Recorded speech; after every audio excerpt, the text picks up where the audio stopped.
कसबा बावड्यातील D Y. Patil school of आर्किटेक्चरच्या प्रथम ते अंतिम वर्षातील विद्यार्थ्यांच्या वार्षिक कामाचं प्रदर्शन राजर्षी शाहू स्मारक भवनाच्या कला दालनात आयोजित करण्यात आलं आहे. या प्रदर्शनात architectural design, building construction, graphics, interior design, urban design तसंच अंतिम वर्षातील आर्किटेक्चरल प्रोजेक्ट, ड्रॉइंग्ज आणि मॉडेल मांडण्यात आलेत.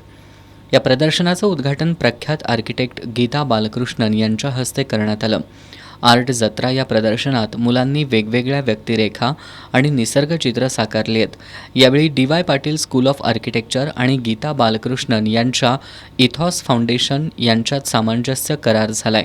या कार्यशाळेला मार्गदर्शन करताना प्रख्यात आर्किटेक्ट गीता बालकृष्णन यांनी या क्षेत्रात काम करणाऱ्या विद्यार्थ्यांसाठी इथॉस फाउंडेशनची स्थापना केल्याचं सांगितलं. त्याचबरोबर आर्किटेक्ट डिझाईनच्या जागृतीसाठी कोलकाता ते दिल्ली, ढाका, बेंगलोर ते चेन्नई असा पायी प्रवास केल्याचं त्यांनी सांगितलं.